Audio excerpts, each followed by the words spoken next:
So thanks for taking the time to attend the presentation. We hope you'll find that the presentation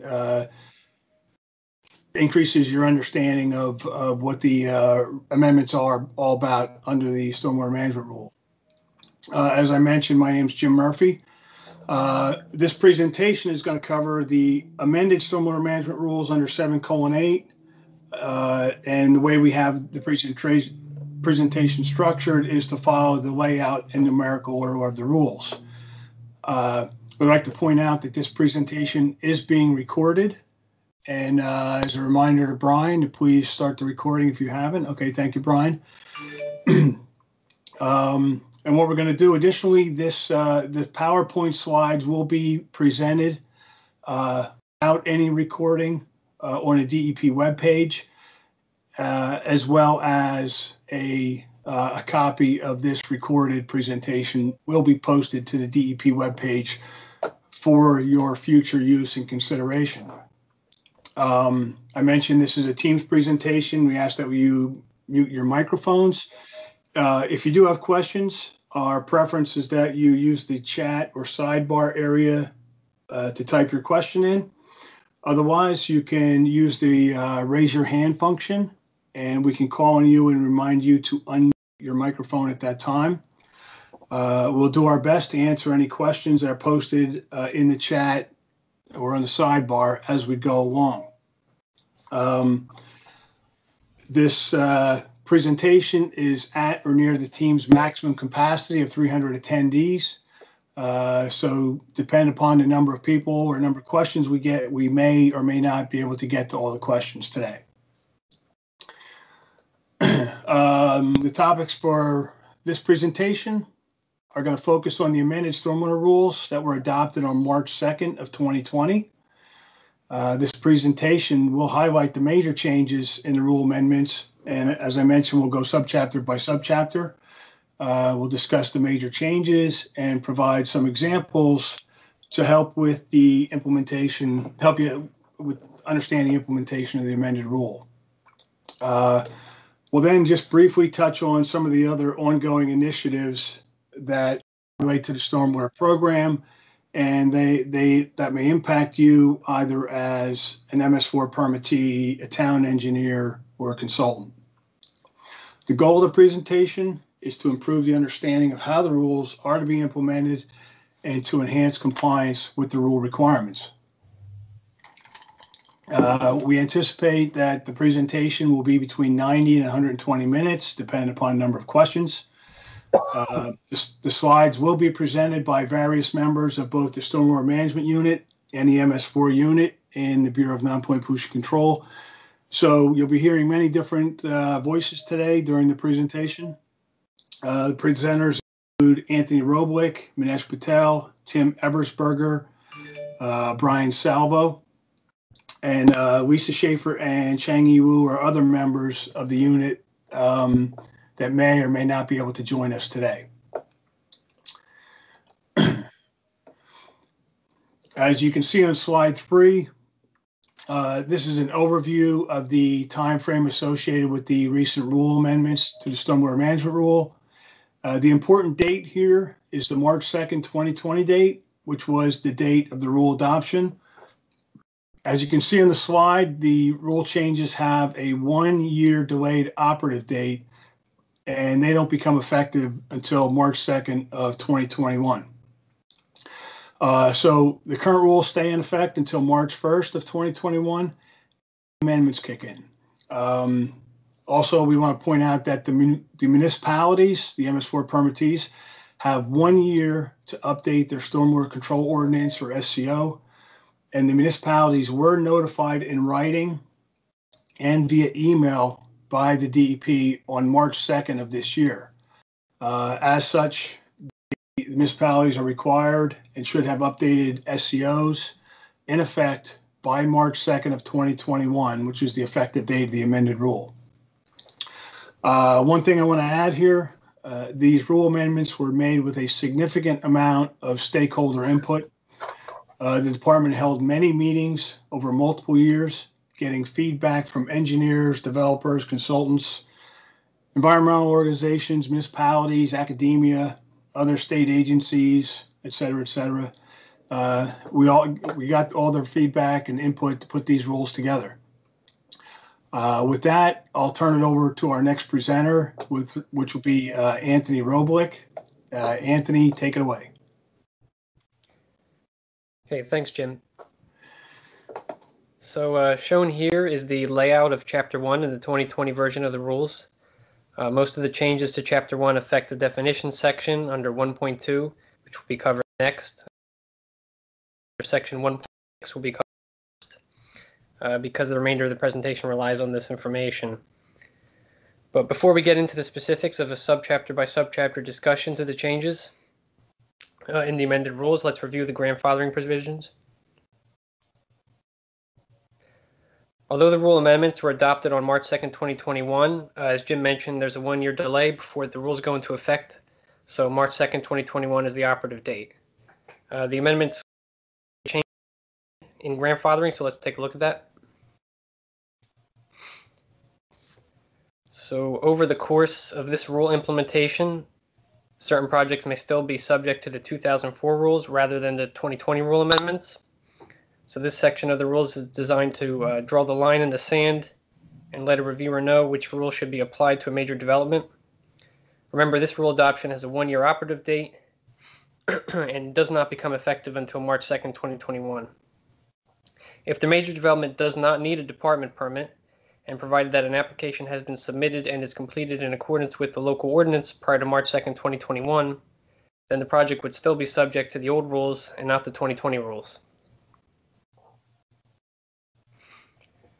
For a major development that needs a department permit to be subject to the old rules, it must have submitted a technically complete permit application to the department prior to March 2nd, 2021. And just a reminder, even where a project requires a department permit, it is still subject to the local Stormwater Control Ordinance, or SCO, and must undergo local municipal review. However, we also have to look at the definition of major development, which brings us to some new or revised definitions.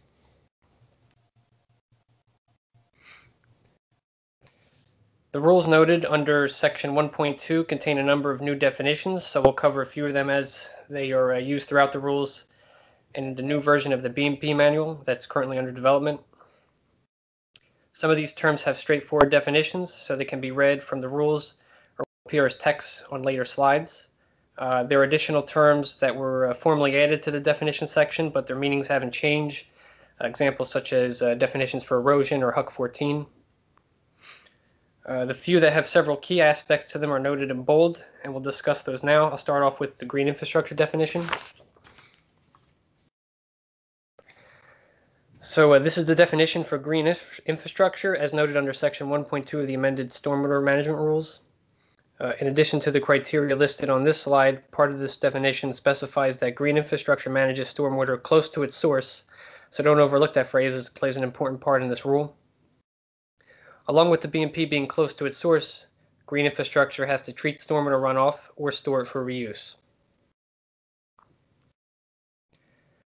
The 2020 rules now define motor vehicles and surfaces on which they are operated as they contribute to pollutants and stormwater runoff. Motor vehicle means land vehicles propelled other than by muscular power, such as automobiles, motorcycles, autocycles, and low-speed vehicles.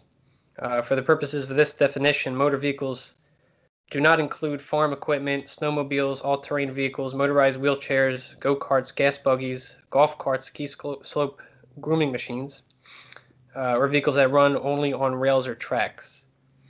And motor vehicle surface means any pervious or impervious surface that is intended to be used by motor vehicles and/or aircraft and is directly exposed to precipitation, including but not limited to driveways, parking areas, parking garages, roads, racetracks, and runways. The next slide illustrates some important distinctions of the rules. So on the left is a parking garage. You might have enclosed, partially enclosed, or even open sides at the surface level. The open upper surface is considered the motor vehicle surface. On the right is a surface level parking area covered by a canopy, which in this case is made of solar panels.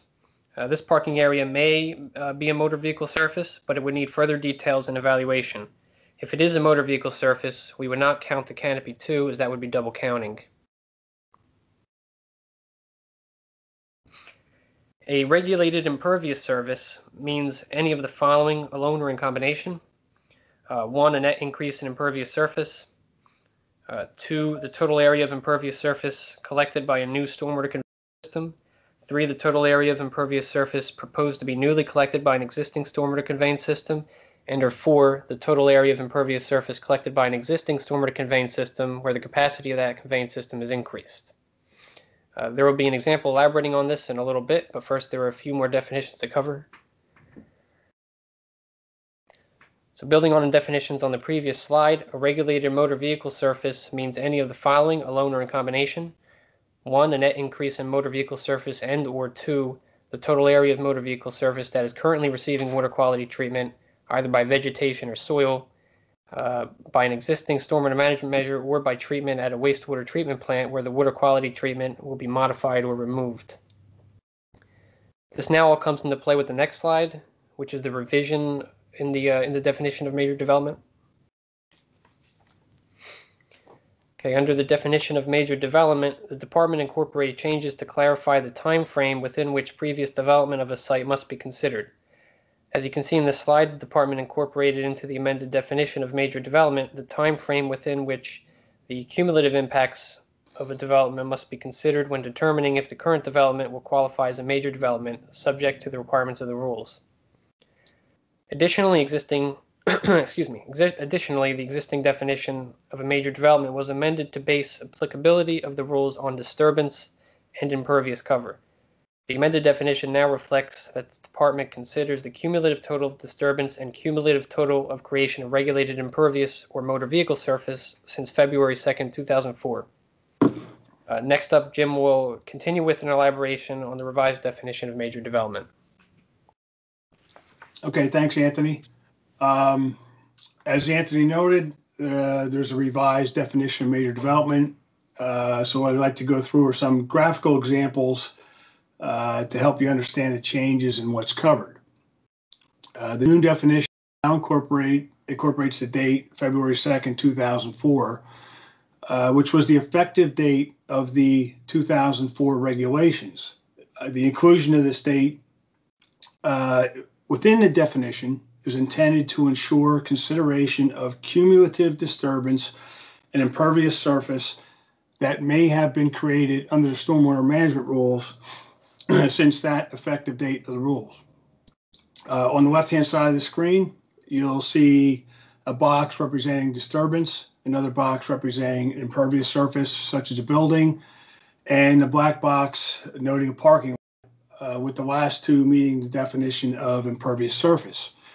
These areas were created on or before the February 1st, 2004 date.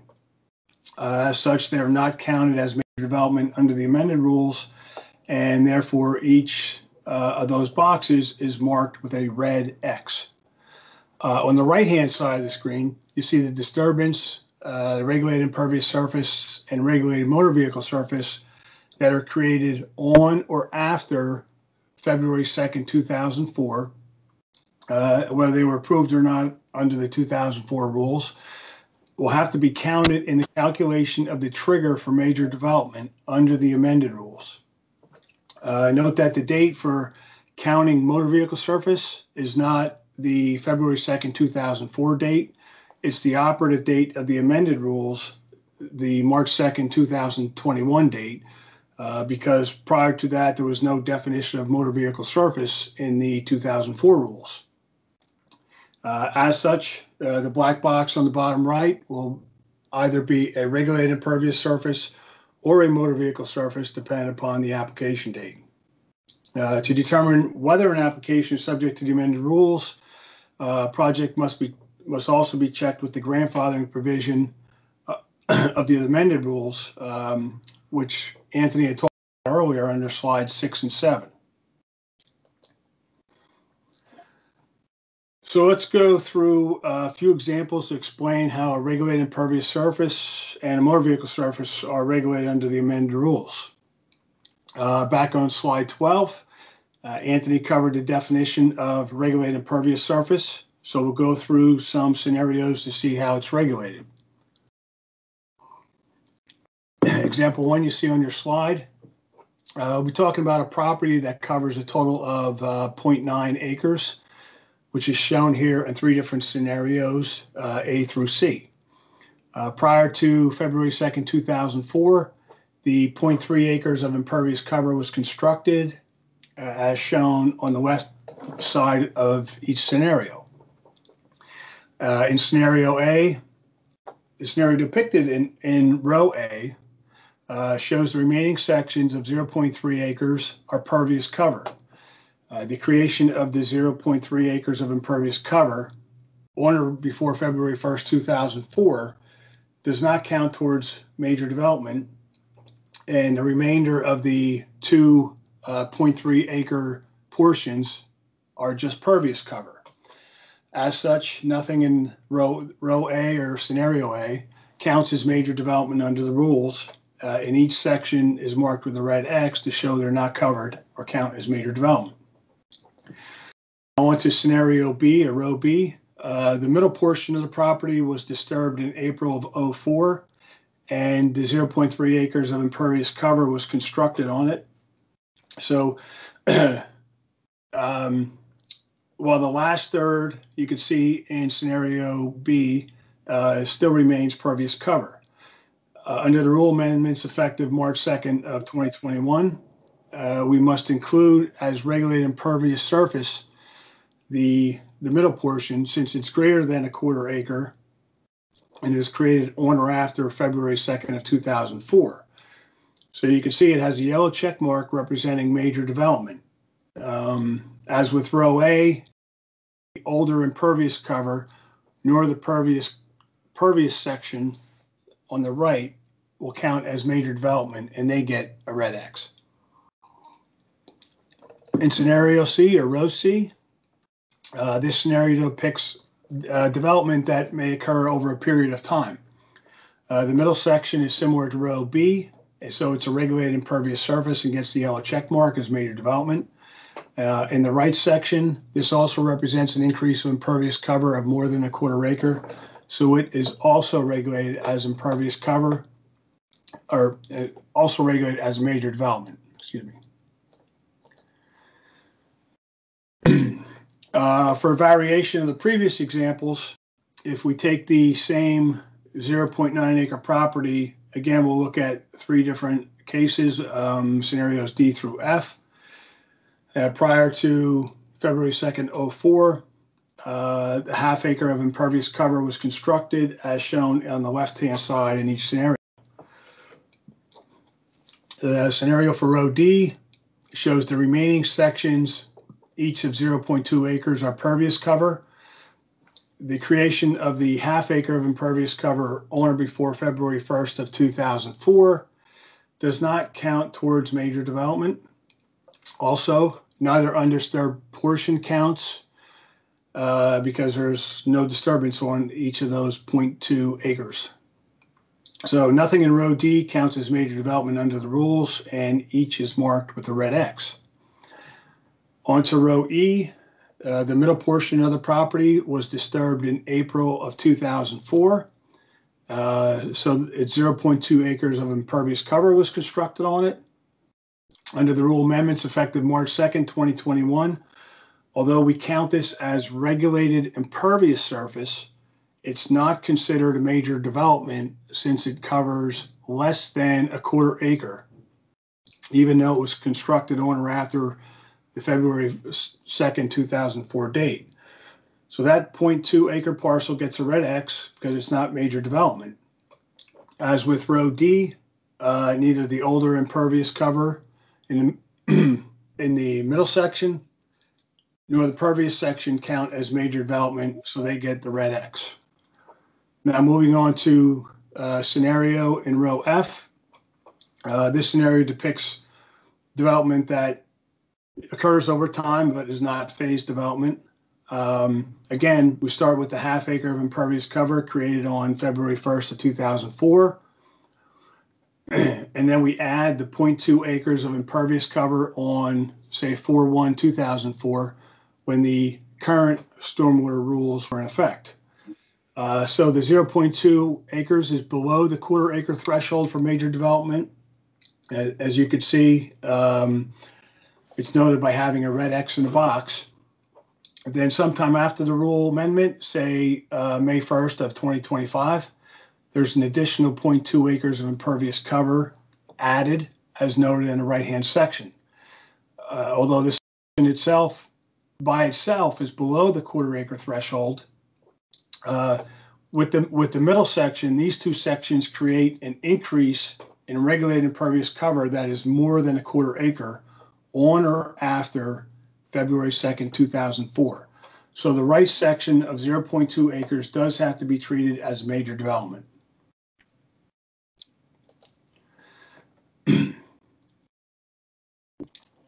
The next two slides are intended to illustrate a clarification made under the rule amendments.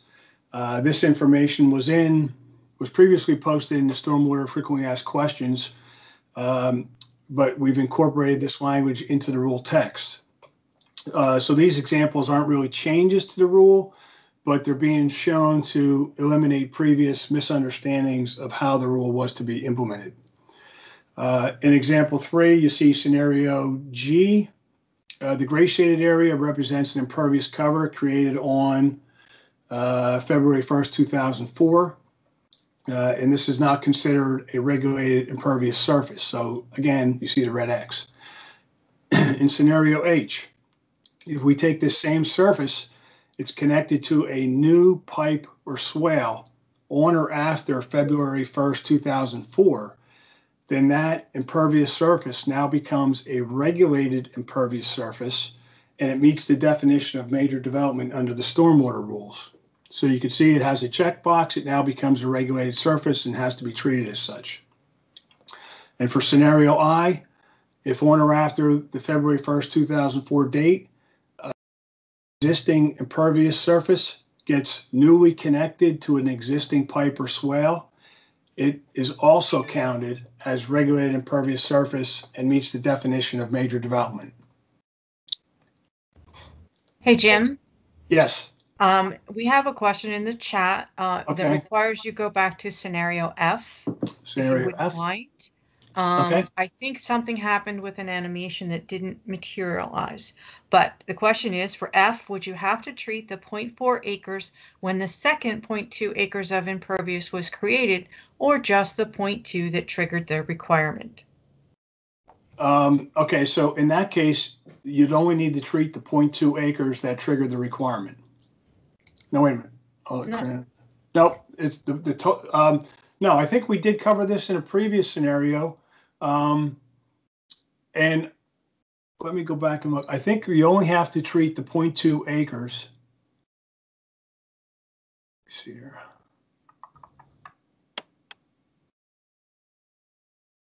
Yes. So in this scenario, it's the 0.2 acres that has to be treated. Oh, what will happen here? As a major development. So the 0.2 created on May 1st, 2025 is the only portion at that time required for treatment. That's correct. Okay, I just want to clarify. I'm annotating this for future reference. Okay, we can jump ahead then to slide 19. Okay. So we're continuing with examples of regulated impervious surface. We have example 4 similar to the prior example with the same 0.3 acres that was connected to an existing pipe or swale on or before February 1st, 2004, as noted on the left-hand side of the slide. You can see the red X. This is not considered a major development. But then on the right-hand side, if we increase the size of the pipe or swale or expand the system anytime after February 1st, 2004, it's a major development under the amended rules. Again, this pipe or swale was expanded, so the 0.3 acres of impervious surface becomes a regulated impervious surface subject to the stormwater management rules. We would have considered this regulated under the prior rules, but now under the amended rules, we hope that we've clarified that is not covered and subject to meeting the standards. Jim, we have some more questions, if you don't mind. Sure. Does that mean if I have an existing road or municipal parking lot where I'm adding storm drainage, I have to treat the surface as a major development regardless of the outlet point? I wasn't sure.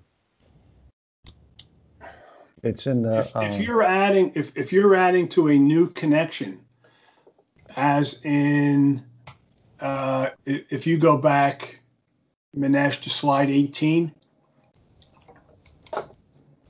Hold on here, I've got people. Okay, so in scenario H, you have the existing coverage and you're adding a new pipe or swale. So if you have an existing pipe that, let's say you're adding another inlet to, that still may be, I'm not sure if that's covered then, would be considered major. In the two scenarios here, sorry, I keep getting people added. In the two scenarios here, in H and I, it's a new pipe or swale and it's a new connection. So, you know, in scenario I, you have the existing pipe or swale, but it's a new connection. So, yeah, having a new connection pipe, it seems to fit scenario I and would be covered under as major development. Okay. And then one other one, I think we don't, what is the definition of created? Okay, so we just use the term created. You know, in these cases, if you went back and built something, you know, again, looking at when things are grandfathered or not, it depends under the amended rule when that application was put in. So if you have submitted a completed application prior to the effective date of the amended rule, it may be covered under the old rule. So going back in these scenarios of say GH and I, you know, if something was put in here, and we're saying looking at scenario I, the 3 acres created 2-1, so it could be created or put in place anytime before the rule was in place, the 2000 rule was in place. So created, made, something before the effective date of that rule. All right, and one last one, I think the answer is yes, but not sure. New pipe or swale, question mark. If an inlet and pipe already exists downstream and the purpose of the new pipe is for spread with a new inlet, does this count? If an inlet or pipe already exists downstream. And the purpose of the new pipe is. Well, it sounds like you're making a new connection to an existing pipe, so it's going to be, yeah, it's going to be covered. Right. That's what I thought. Okay. That's it. Okay, so let's see. I'm not sure where we were. We hit 19. I think we're on to 20. Okay. That is correct. Okay, so now we're going to go into some examples of regulated motor vehicle surface as it pertains to major development. So Anthony noted in slide 13, under the amended rules, motor vehicle surface concludes a net increase in motor vehicle surface and or an existing motor vehicle surface currently receiving water quality treatment by soil or vegetation or by an existing stormwater management measure, or even is getting treated by a wastewater treatment plant. But the water quality treatment would be, it's planned to be removed or modified. So the question is, how does the motor vehicle surface get counted in the context of major development? And again, remember that for motor vehicle surface to be considered is March 2nd, 2021, and not not back to February 2nd, 2004 rule. So on the slide, you see example 5. On the left-hand side, we have a 1/4 acre of impervious surface used by motor vehicles. And this existed back on, prior to or on 2/1/2004. So that area doesn't count as a regulated motor vehicle surface for major development under the amended rule, and it gets noted with the red X. As you see in example 5 on the right-hand side, you have a 1/4 acre of impervious surface. Let's see, I covered that, sorry. So on the right-hand side of the slide, you see if the development proposes to add another impervious area, say another 1/4 acre for use by motor vehicle surface, on or after the March 2nd, 2021 date, that 1/4 acre area is then counted as motor vehicle surface. And the net result is that the 0.25 acres has to be treated as regulated motor vehicle surface under the amended rule. And another example for regulated motor vehicle surface on this slide is example 6. On the left side, you see 0.25 acres of impervious surface that's not used for motor vehicles that existed on 2/1/2004, and whether it's an office building or something, which was not counted as major development. But if a development or developer proposes to change that same impervious surface for use by motor vehicles on or after March 2nd of 2021, then it gets counted as a motor vehicle surface. So in this scenario, you end up with a 1/4 acre of regulated motor vehicle surface subject to the rule.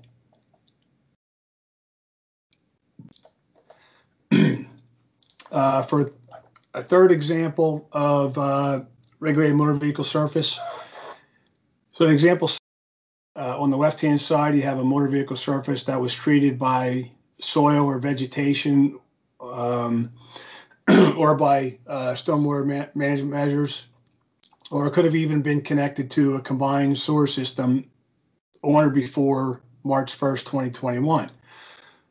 So that's fine. We recognize it's getting some type of water quality treatment.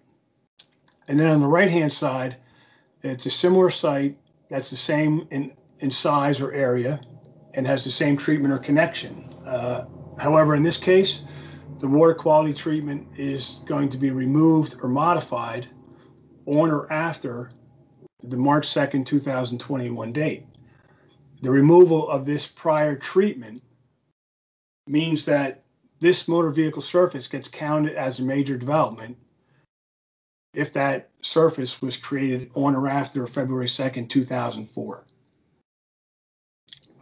Just a note, although the 1/4 acre of motor vehicle surface or the 1/4 acre of impervious surface that exists or were created on or before March 1st, 2021, they're not considered motor vehicle surface in the amended rules.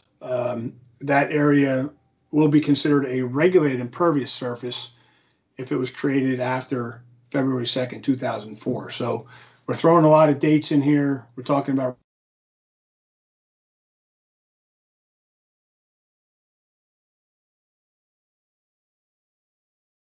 and next, we're going to go on to the next subchapter with Manesh, and we can continue to see if there's any other questions.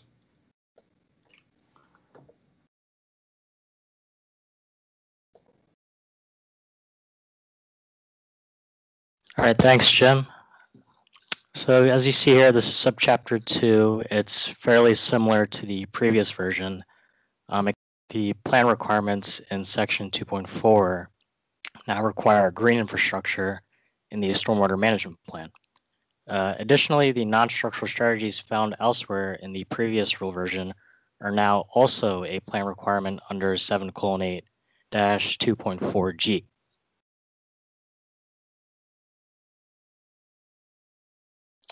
The 9 non-structural stormwater management strategies previously described at NJAC 7:8-5.3b were relocated to 2.4g to require the evaluation of such strategies during municipal planning, where they can be more effectively utilized. Just want to emphasize here, the non-structural strategies were not eliminated.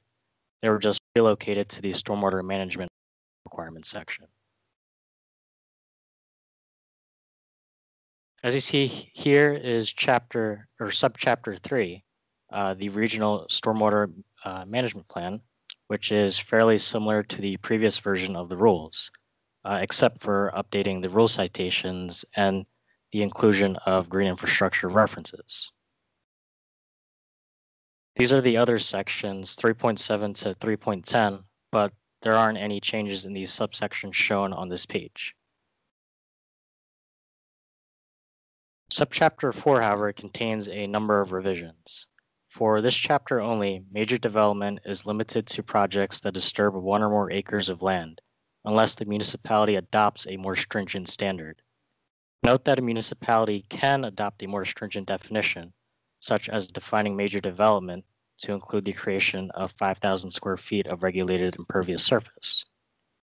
Under 4.2, the municipal stormwater management plan must implement green infrastructure and the principles expressed in the non-structural stormwater management strategies of Section 2.4. The BMP manual chapter is being revised, as is a sample or model municipal stormwater management plan, which is being updated and will be published as Appendix B. This chapter includes the use of community basins, which are defined as an infiltration basin, sand filter designed to infiltrate, standard constructed wetland, or wet pond designed in accordance with the BMP manual, or an alternate design or in accordance with 7:8-5.2g for the above listed types of BMPs, and that complies with the requirements of Section 4.2. We will get into this further in the upcoming slides. And lastly, take note that the non-structural strategies do not appear anywhere else. There is no point system spreadsheet. Even the BMP manual is revised to replace non-structural strategies with how BMP does or does not meet the definition of green infrastructure. As you see on this slide, here's the definition of community basin, the amended rules. The department wants to give communities with CSS additional options to address CSOs in a cost-effective manner. Additionally, some municipalities with CSS experience localized flooding caused by the backup of the CSS. The floodwater would become a mix of stormwater and untreated sewage, becoming a hazard and health concern. Therefore, the department proposed to afford municipalities with CSS to establish community basins to reduce flooding, with the condition being the municipality demonstrating through hydrologic and hydraulic analysis that the basin will alleviate existing or potential flood damage or combined sewer overflow. One critical note here, community basins will only manage stormwater runoff. They will not manage combined sewage. Additionally, municipalities can allow developments to use community basins to meet the stormwater runoff quantity standards. However, there are conditions to this, as you see here on this slide. There are 6 minimum requirements that must be met in order for this to occur. They are found at the citation noted on the slide. The requirements include connections, capacity, maintenance, and the recharge, quantity control, and water quality design, and are continued on the next slide. They are as follows.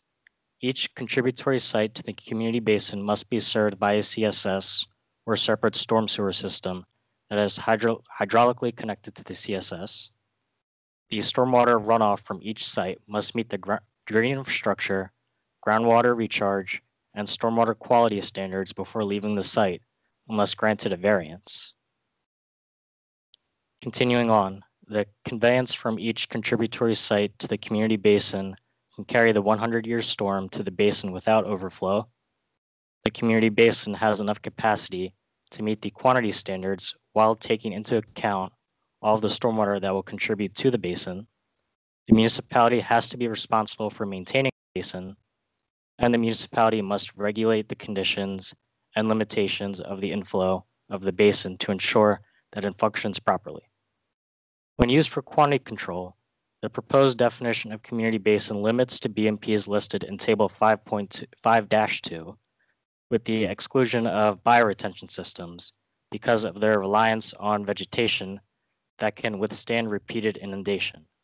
This is because of the possibility of storm events that do not exceed the water quality storm, which is frequent, creating little to no runoff being conveyed to the basin, which ultimately creates an insufficient environment to maintain vegetation. The amended rules necessitate that municipalities make changes to their SCOs, but the rule does not specifically require municipalities to amend their municipal stormwater management plans. Under the MS4 permit, municipalities have 1 year after receiving written notice from the department that their program must be updated, meaning revised and effective within the 1 year time frame. So what does this mean in terms of the changes that are made? On March 2nd, 2020, the DEP notified all MS4 permittees that changes to their SCOs would be required. So that gives the municipalities until March 2nd, 2021 to update their SCOs and have them in effect. Adopted SCO changes must be submitted to the county and DEP. It is up to the county to decide whether to approve or disapprove of the changes within their allotted time period. If approved, the SCO must be posted to the municipal webpage, and the DEP, Soil Conservation District, and State Soil Conservation Committee must be notified. These two things must be done within the 30 days of the effective date. As for municipal stormwater management plans, if a municipality plans to make any changes to its stormwater management plan, those changes would follow the same procedures or requirements consistent with the SCO amendments. Up next is Tim Ebersberger, who will now talk about variances. Just one moment before Tim takes over. We have a question on the community basins.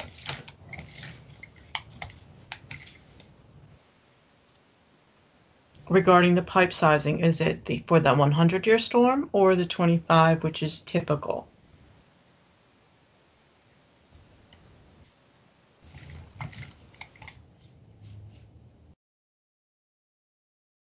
So the community basin doesn't address, I know the pipe sizing is usually based on a 25-year storm, and that would continue.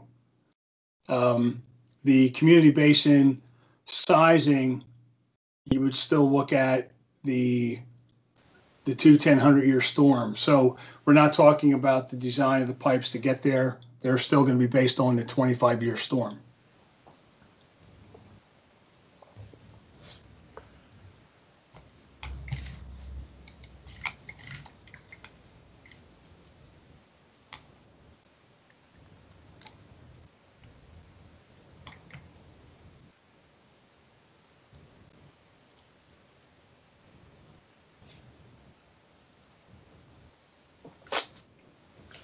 Okay, we have additional questions.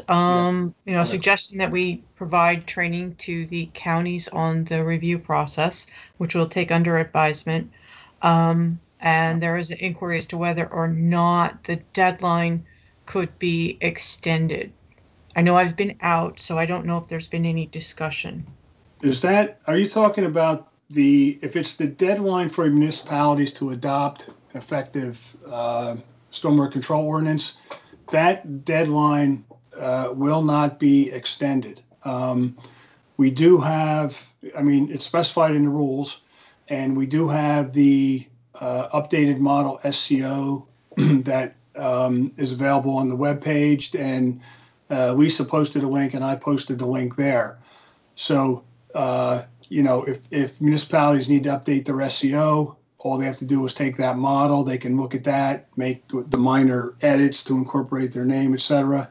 But the deadline will not be extended.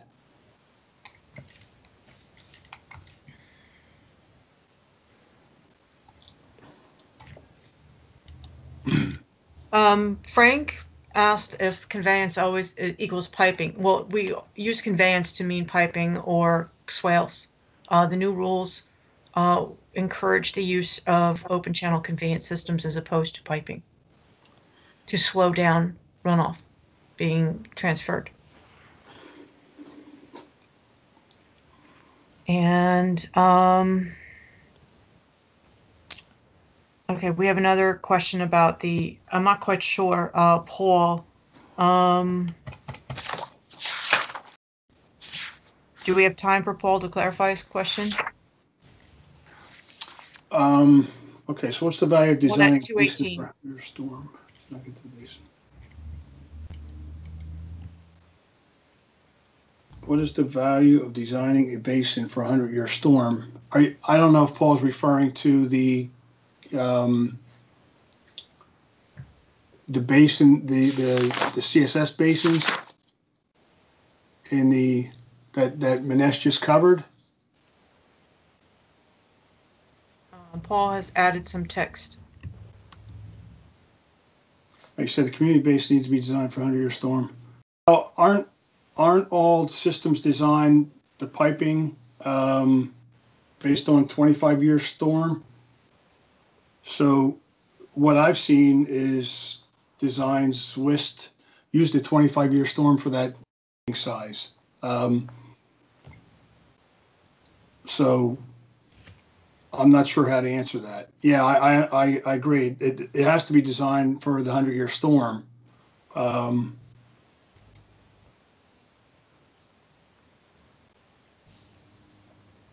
So I'm not sure about that, Paul. We could follow up on that. And one more question we'll cover. Will Pinelands adopt these rules? If so, when? If not, right. So the Pinelands does have their own rules. They would have to be at least consistent with the state rules. I know in some cases they're more stringent, and we did get their feedback on these rules. I think to adopt these rules, they have to modify their comprehensive plan. So when that would happen, I don't know. It's something we'd have to converse with the Pinelands about. I made a note that we'll check. Okay.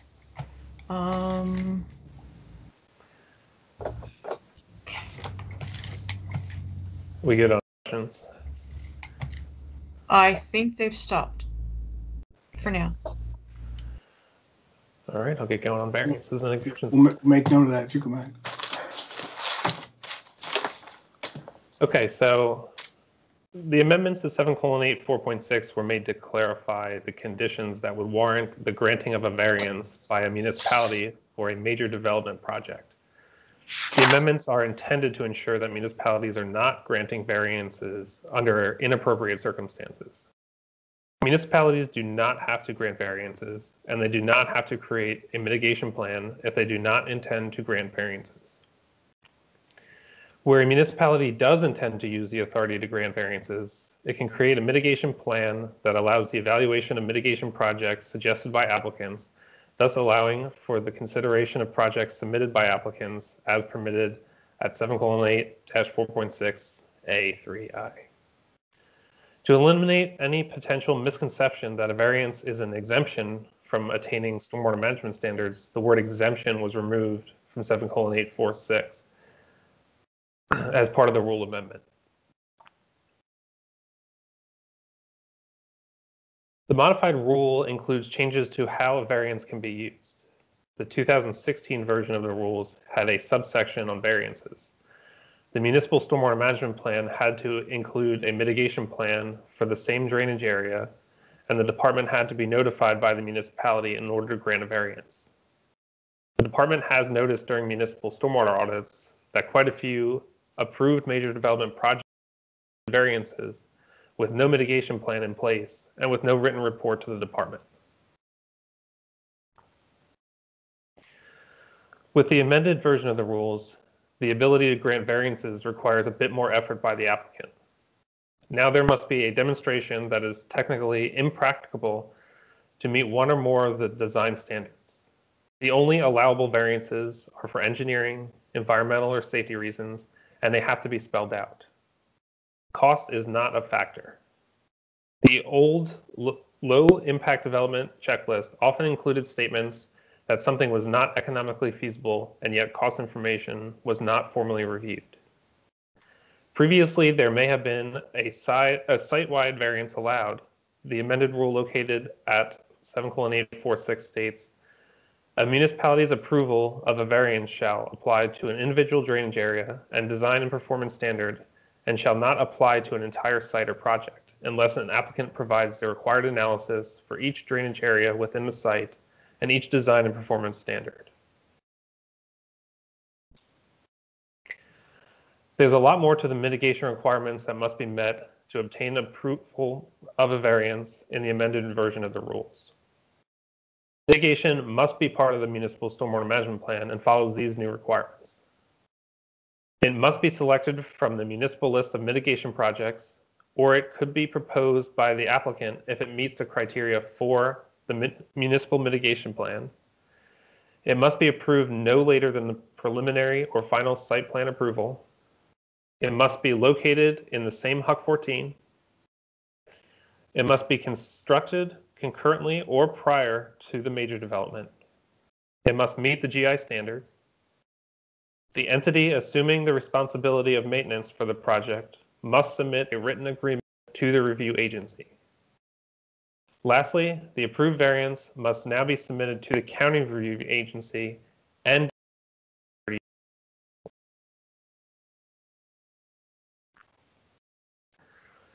mitigation is required to receive a variance from the green infrastructure standards, but be aware that certain BMPs cannot be used as mitigation measures and that there are minimum sizing and drainage area limitations. Note that vegetative filter strips and grass swales are excluded as mitigation measures, and they don't address quantity control and groundwater recharge.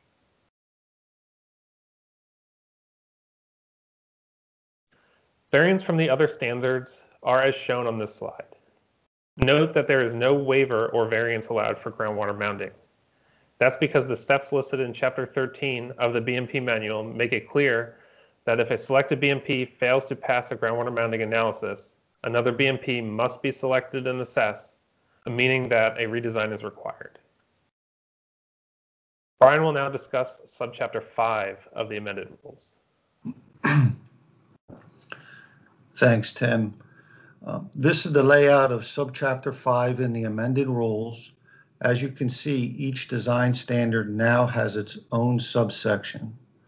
What's new are citations for the implementing rules of the Soil Erosion and Sediment Control Act, and that the minimum design and performance standards for groundwater recharge, stormwater runoff quality, and stormwater runoff quantity shall be met by incorporating green infrastructure, or as referred to as GI, best management practices, or BMPs, in accordance with Section 5.3, subsection 5.3.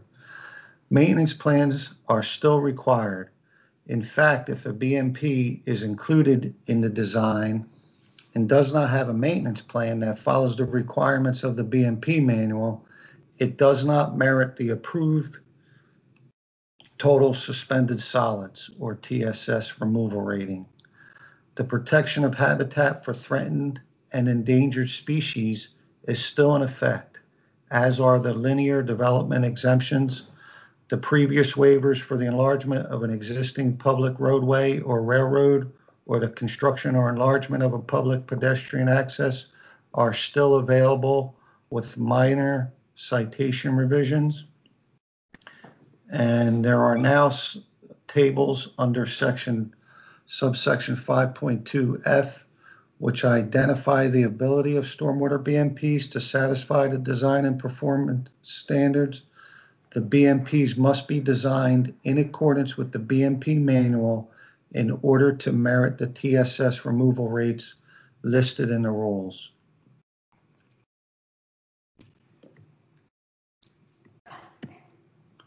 Okay, green infrastructure. The amended rules now require that green infrastructure is used to address the requirements for groundwater recharge, stormwater runoff quantity control, and stormwater runoff quality. Subsection 5.3 of the amended rules includes 3 tables and lists those BMPs that may be used to meet the design and performance standards. The tables found there specify information on how each BMP may be used. Since GI must be located close to the source, small-scale GI BMPs require drainage area limits, as you'll see coming up. As noted in the last bullet on the slide, municipalities may approve alternative designs, but they must match the GI definition and follow the other limitations. All of the tables show columns indicating whether a BMP can be used to address stormwater runoff quality, quantity control, or groundwater recharge. The last column is the separation required from the seasonal high water table, assuming the soil testing procedures in the new Chapter 12 of the BMP manual have been followed correctly. Note that Chapter 12 of the BMP manual was formerly Appendix E in the BMP manual. The rule also includes various footnotes, which we will discuss shortly, but are not shown here. Table 5-1 is the GI BMPs. Some of the BMPs cannot receive runoff from motor vehicle surfaces and therefore do not address water quality, like cisterns and green roofs. Others do not attenuate the discharge of stormwater runoff from the 2, 10, and 100-year design storms, so they cannot meet the quantity control requirement like dry wells. There are certain MTDs, manufactured treatment devices, with a vegetative or soil component that meet the GI definition, but not all MTDs are GI approved. Lastly, the small-scale systems listed here have a limited drainage area that they can treat. We will cover that when we get to slide 48, I think. BMPs in Table 5-2 can be used to address stormwater runoff quantity control. These can have drainage areas that are larger than the drainage areas of BMPs listed in Table 5-1. These BMPs may only be used to meet water quality and recharge if a waiver or variance is granted. BMPs in Table 5-3 always require a waiver or variance before they can be used. It is not anticipated that these BMPs will be used much in the future because of what is required in order to grant a waiver or approve a variance. As for some of the BMPs noted in this table, blue roofs don't have a reuse component, and extended detention basins are typically large and require additional treatment to meet water quality standards.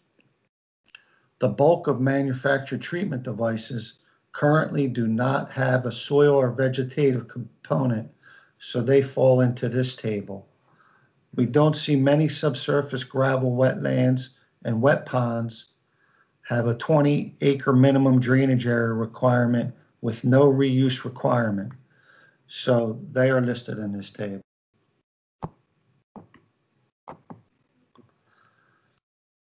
The regulations under subsection 5.2F specify that BMPs designed in accordance with the BMP manual are presumed capable of providing treatment necessary to meet the design and performance standards under the rules.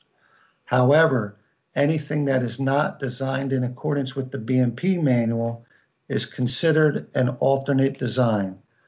As with all major development projects, these alternate designs must be reviewed by the review agency, and in these cases, the DEP must be notified of the review agency's approval of the alternative design.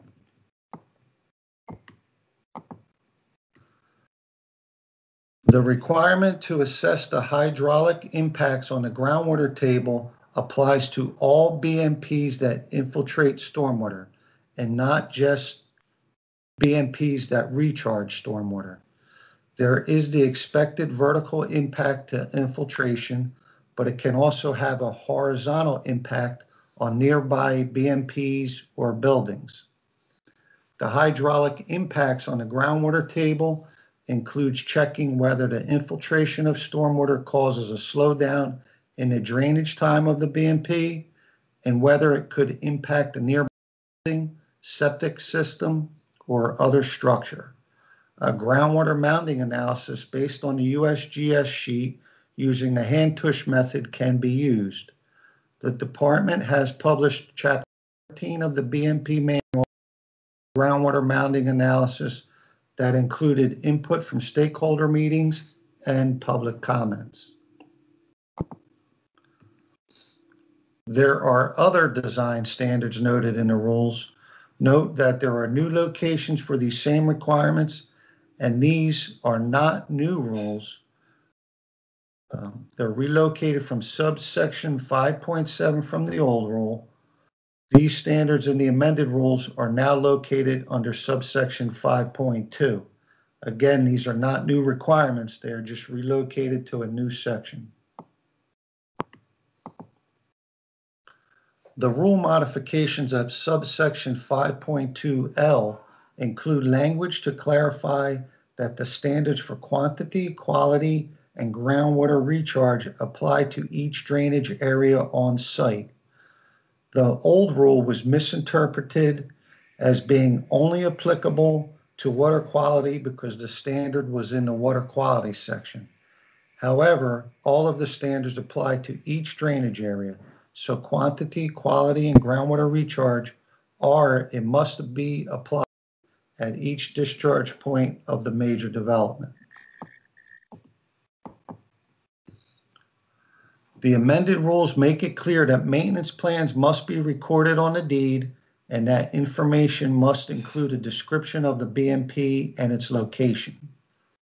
The BMP may be altered or replaced with approval of the applicable review agency. If the review agency determines that the proposed BMP meets water quality, quantity control, and recharge standards. The next rule section pertains to the green infrastructure standards. These BMPs from Table 5-1 have specific limits on the size of the contributing drainage area. The others in Table 5-1 that are not shown here have limits specifically stated, typically due to design requirements, in their respective technical subchapter within Chapter 9 of the revised BMP manual. As you can see, the column on the left includes the BMP, and the column on the right includes the maximum contributory drainage area. For example, using a dry well, the maximum contributory drainage area would be 1 acre, for MTD 2.5 acres, and so on and so forth.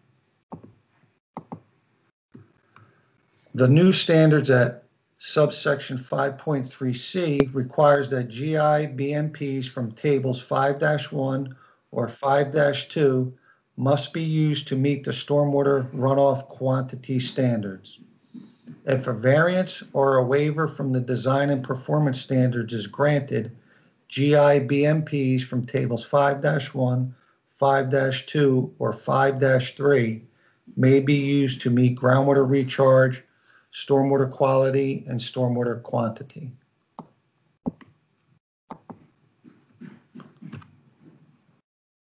Also added to subsection 5.3E are rules that apply to separate and combined storm sewer improvement projects that are undertaken by a government agency or public utility. These entities must follow the GI standards for areas owned in fee simple by the same government agency or utility and areas within a right-of-way or easement held by that entity. For example, a separate or combined storm sewer improvement project with 30 acres of drainage area and only 1 acre owned in fee simple or within a right-of-way, the agency or utility is not required to obtain additional rights of the 29 acres to satisfy GI requirements within subsection 5.3. However, regardless of the area of the project subject to GI, applicable groundwater recharge, stormwater runoff quality, and stormwater runoff quantity standards must be met unless a waiver is granted.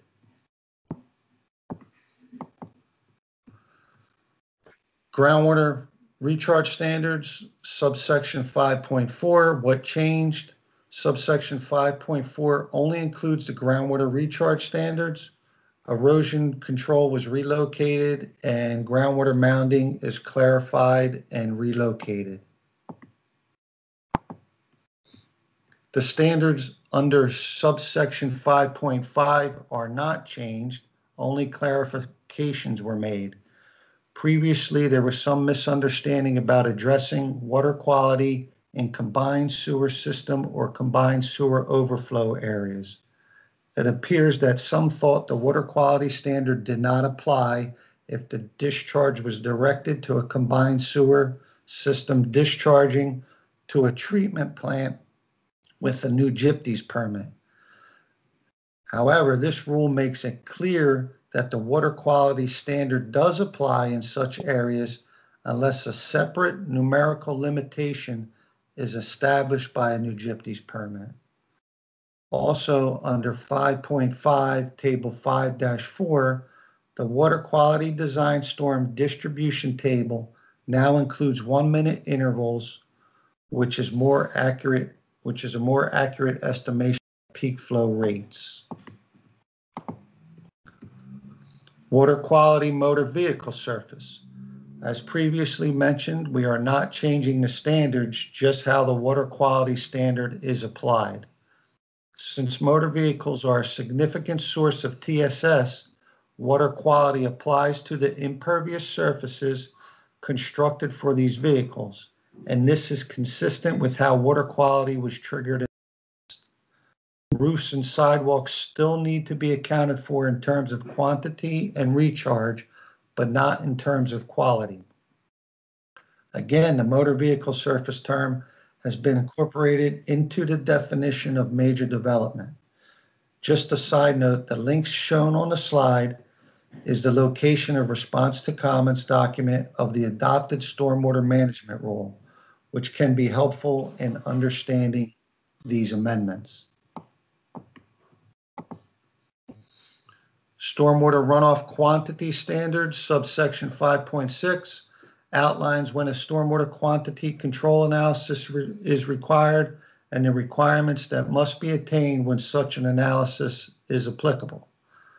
5.6b4 clarifies that a water quantity analysis is not required for stormwater discharges directly into the ocean, bay, inlet, or the reach of any water course between its confluence with an ocean, bay, or inlet and downstream of the first water control structure.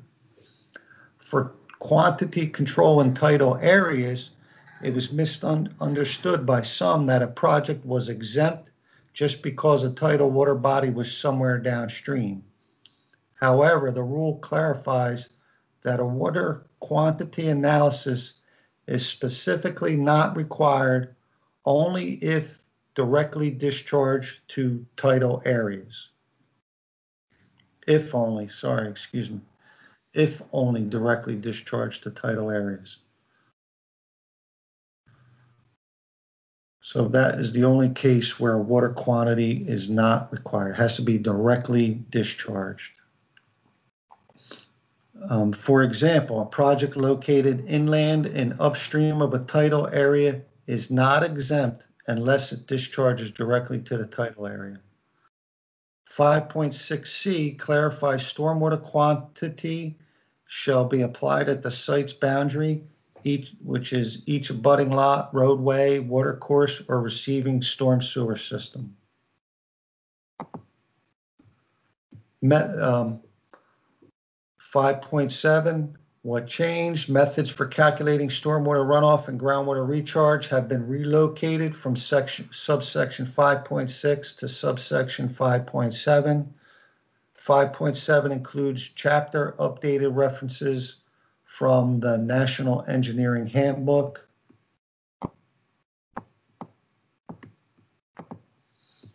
Maintenance requirements remains under section 5.8. There are no changes to the maintenance requirements. However, this slide notes some key points concerning maintenance plans to keep in mind. As part of our audits, we continue to see maintenance issues. So although there were no changes to this section, we will cover the key maintenance aspects in hopes of seeing some improved compliance with the requirements. First things, the engineer shall prepare a maintenance plan for the development project. The plan must include contact information of the responsible party, specific tasks and schedules, and cost estimates for the maintenance. Responsibility shall not be assigned to the owner or tenant of an individual residential property or project. The effectiveness shall be evaluated once per year and adjusted as needed. And that's it for me. I will now turn the presentation over to back to Jim Murphy. Jim, we do have a few remaining questions that pertain to groundwater recharge and other issues. Do you think we have time to look at them? Yeah, I was just trying to respond to some of the questions here.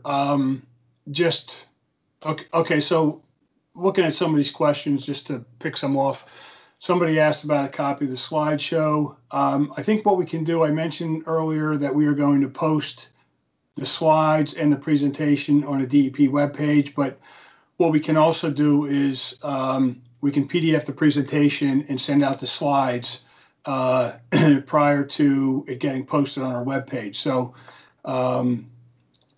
we, as a unit, we'll work. I know Brian sent out the original emails, so what we could do is use that listing and send everyone a copy of the presentation.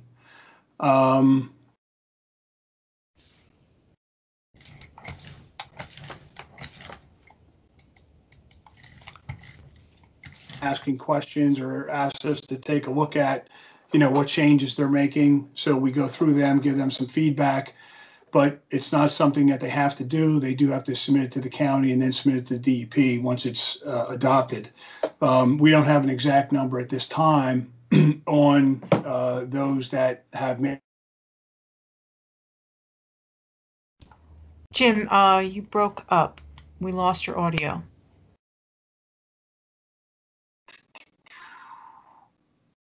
There was a question on groundwater recharge. Okay, if a site has no infiltration capability and the municipality has no mitigation plan, what would a developer's remedy be? So as part of the pre and post development, you have to look at what is being infiltrated pre and post. And if there's, something like D soils where there's no infiltration, then you may not have to infiltrate anything post-development because you only have to infiltrate, compare the pre and meet that standard. Yes, Jim is correct. In fact, you use the groundwater recharge spreadsheet to make the case that the development does not have any requirement because of the soils. So it's important that you properly annotate each type of soil and the disturbance on it so that the recharge calculates it correctly. We can help you with that if you have a problem.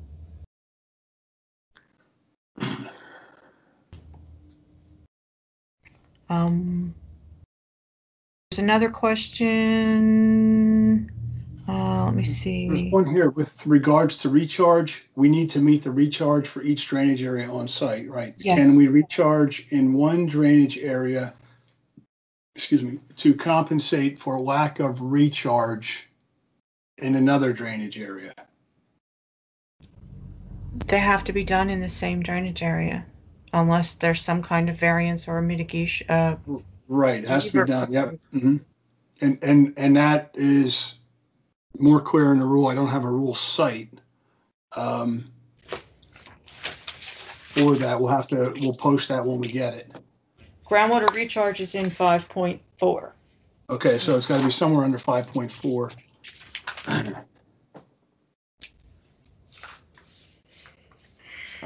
Okay, so let's see. The link, the model SCO indicates it's an editable version is available. It sends you on a loop. Okay, that's interesting. We'll have to look at that. Yeah, because I just checked it myself and it opened correctly with the new Word document that we put out, last spring. Okay, so Maybe Scott, did we maybe you need refresh to your browser? refresh your browser is all I could say.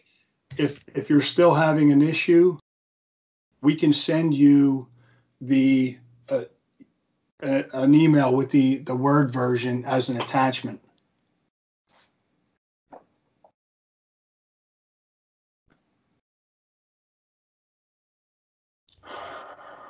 Okay, we have a question requesting an explanation of direct discharge to a water body. If a project ties into an inlet, which eventually ties into the water body, it says count. So I'm assuming they mean does it count? And there is the direct discharge. Bear with me.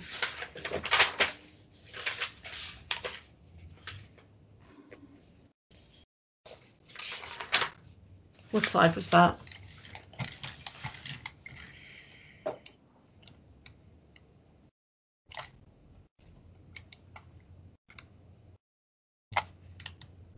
Okay, so yes, I see it. That's Vince's question. Explain direct discharge to a water body if a project ties into an inlet, which eventually ties into a water body. Does that count? So I'm going to say it doesn't count because what we've seen is, like for example, you have a project in the city of Camden that discharges to the Delaware. It's a tidal water body, but the discharges are going into the MS4 and ultimately making a connection and discharge into the tidal water body. And you could look at it and say, oh, well, ultimately it's ending up there, but it has to be directly connected so that, once it goes into that pipe, it has to be end up in the tidal water body without going through or crossing additional boundaries. I mean, I think there are some, if you have questions, certainly it's something that, whether it's the local level you're looking at, well, if it's going into a tidal water body, it may need a DEP permit. I think we have to go back, Jim, to slide 54 for this one, which is the Right. clarifications under 5.6, because you have to find the first water control structure. Okay, so that's what he has. That's the slide currently posted. Yeah. Hey, Jim, this is Gabe. I just signed on to help you answer some of these questions. Hey, Gabe. I think specifically with this one, if you're discharging into a sewer system, a storm sewer system, then the answer is going to be you probably need to do quantity control. It's really, the exemption's really only when you're discharging directly into the river, so we can be certain there's no adverse impact to any properties in between. If you're going into a storm sewer system that's going through the roadway, probably only sized for the 25-year storm or less, there's certainly potential for there to be adverse impact through there. And so most likely, we would consider that to need quantity control, though, of course, this sort of thing needs to be looked at on a case-by-case basis. Thanks, Gabe. There's a couple other questions here. I'm trying to scroll through.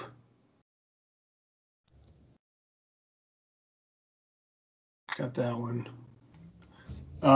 So other than updating the SCO and making sure that the new regulations are implemented, there is nothing else a small MS4 needs to do, correct? Well, you may need to update your municipal stormwater management plan and take a look at that. So that's something you should consider and make sure that that's up to date as well. We covered the link. if you still need to use a detention basin for quantity management, these soils have a lower CN than impervious surfaces. Okay, so I'm not sure if this is a question or a statement. And then Paul says, if you have D soils, no infiltration, and you must use green infrastructure, what are the design options?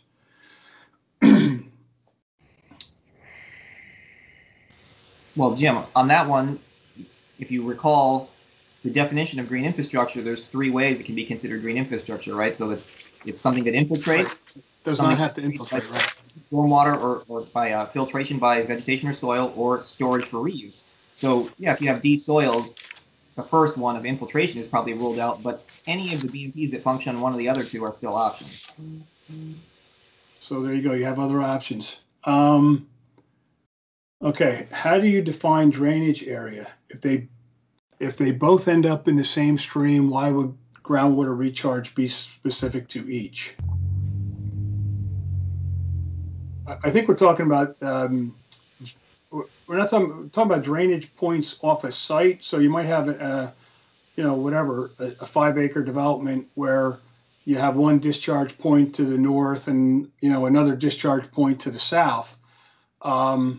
So those 2 discharge points, or however many discharge points you have, both need to comply with all the standards of quantity, quality, and groundwater recharge. Right. And even though they may go to the same stream, it's the same idea as the quantity or quality standard, because there's potentially properties or other things in between that groundwater recharge could have a factor on. Say there's isolated freshwater wetlands property.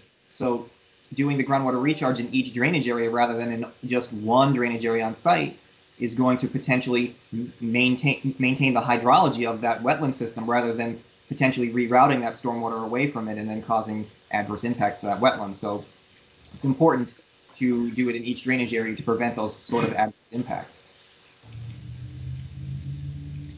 Okay, another question. Are you planning a training video that actually shows how this review would play out using real site plans? That would be great to see it in action from the experts that wrote it.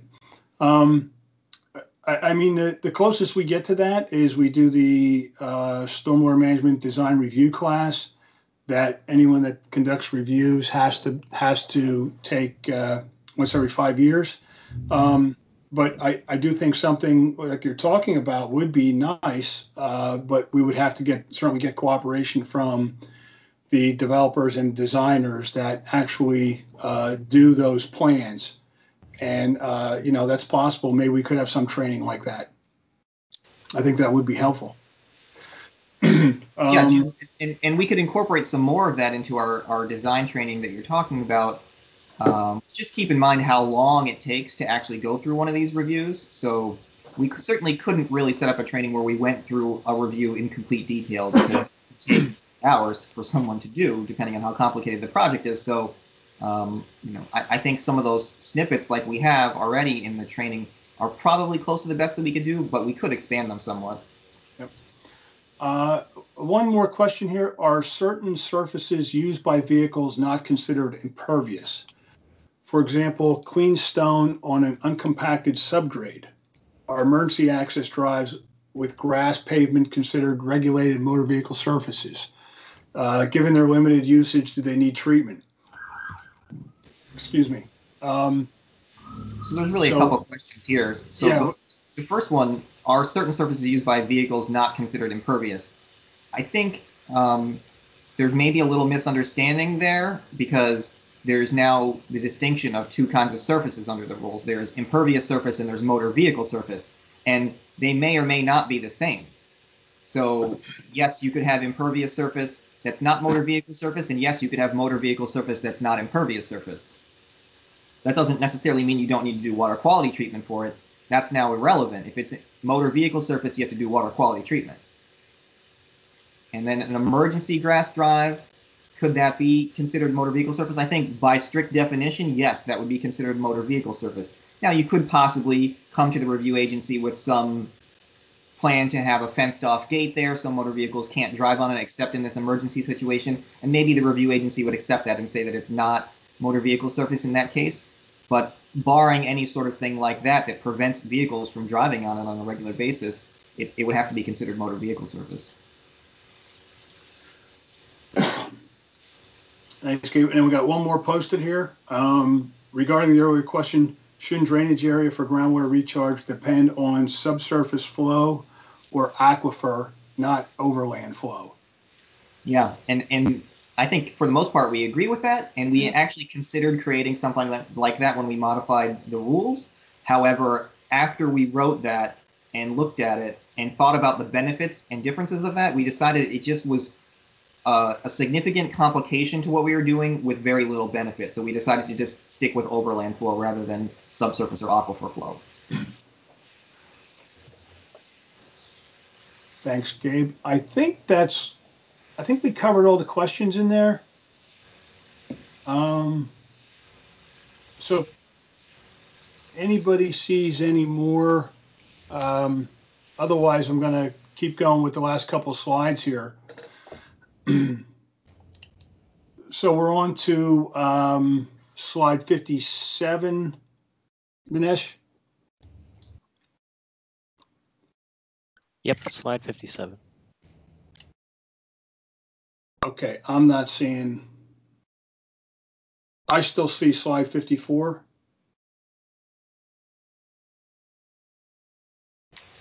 Jim, I see slide 57. Uh-oh. Okay.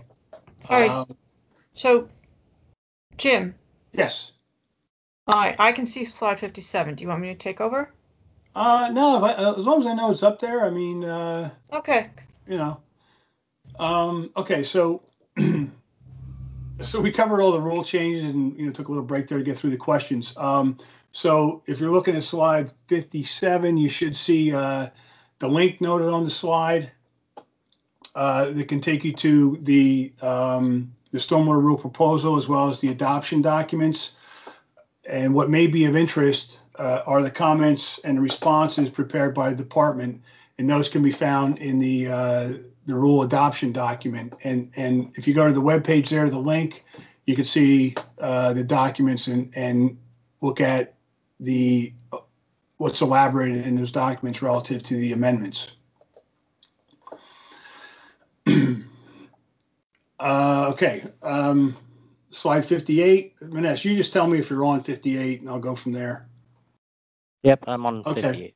So, so there are other activities that the Bureau has undertaken relative to stormwater. And we anticipate that 2 chapters that we put out for public comments a few months ago will be finalized and posted to the BMP manual on our webpage. These recent chapters that we put out were Chapter 5 and Chapter 12, as you can see in the slide. Chapter 5 is the computations, and Chapter 12 is the soil testing criteria. So I believe both of these chapters were recently finalized, and they should be posted shortly to the BMP webpage. We recently finalized subchapter 13 for the groundwater mounding chapter. In terms of activities at the municipal level, I previously mentioned that the municipalities were notified by the department that their stormwater control ordinances must be updated consistent with the amended rule. And we mentioned in the chat, there have been questions that we have completed and posted an updated model SCO that's on the webpage. And that's available for municipalities to download and use so that they can complete their SCO updates consistent with the amended rule. Also, as required under MS4 permits, the municipalities are required to post their SCOs on their web pages. So the department has been going through the municipal web pages and looking at what's posted there, and we have found some municipalities where it's not posted. So if you are a municipality, Tier A MS4 permittee, you may want to go look at that, look at your web page, and make sure your SCO is posted. Lastly, we're continuing to conduct MS4 audits to review compliance with the MS4 permit requirements. Because of the pandemic, we have obviously not been doing that, and we anticipate it will be picked up at some point in the future. So slide 59. So this is just a summary of all the things we kind of went over. We talked about the updated rules that were amended on March 2nd.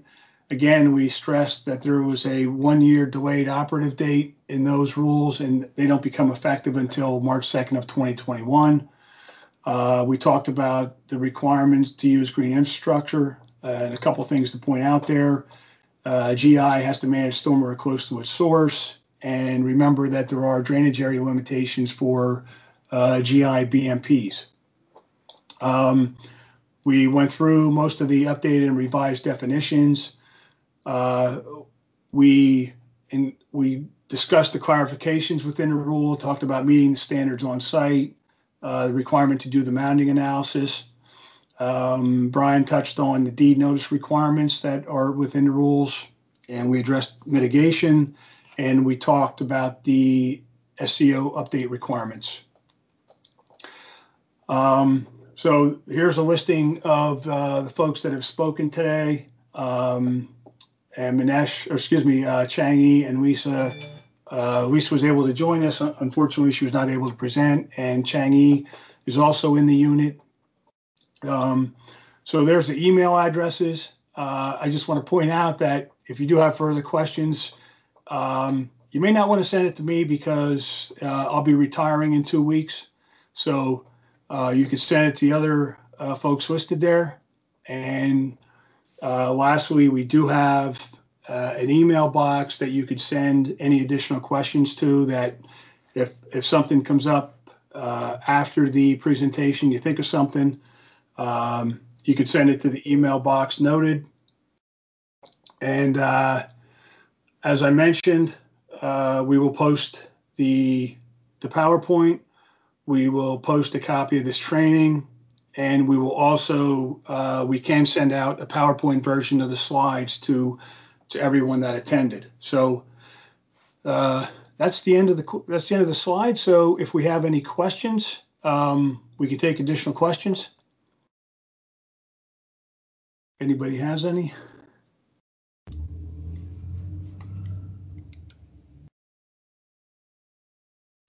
Let's see here.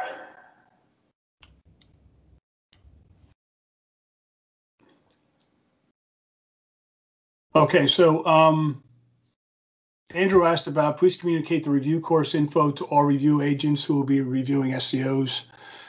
Are you talking about,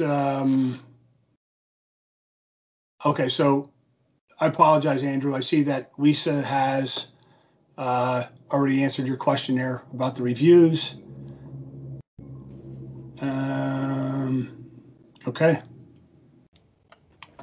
So if we don't have, there's a question. Oops.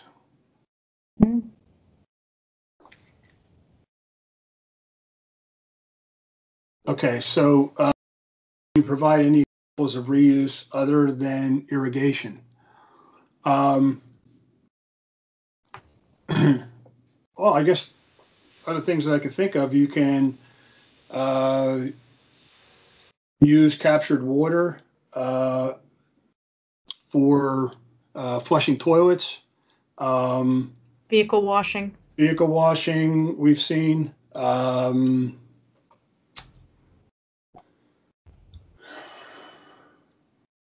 Gardening, using to water gardens, things of that nature. So somebody mentioned fleet washing, there you go.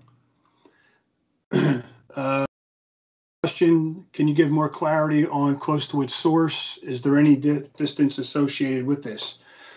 So I don't think we quantify close to its source, but what we do say is there are drainage area limitations. So if you look at one of the slides for the GI, I believe it's slide 48. It gives a listing of, oh, my slides aren't changing. It gives a listing of the GI BMPs and the maximum contributory drainage area. So that's what we mean by close to its source. Also, Jim. Yes. Also, Jim, remember the proposed development is supposed to mimic the pre-development hydrologic cycle as close as possible. So that's one of the non-structural strategies that GI is meant to basically artificially follow. Well, okay, so I believe that is what they mean. So that ties in with the drainage areas that Jim mentioned, or the other design standards, such as flow rates or volumes that a GI BMP can handle. Okay.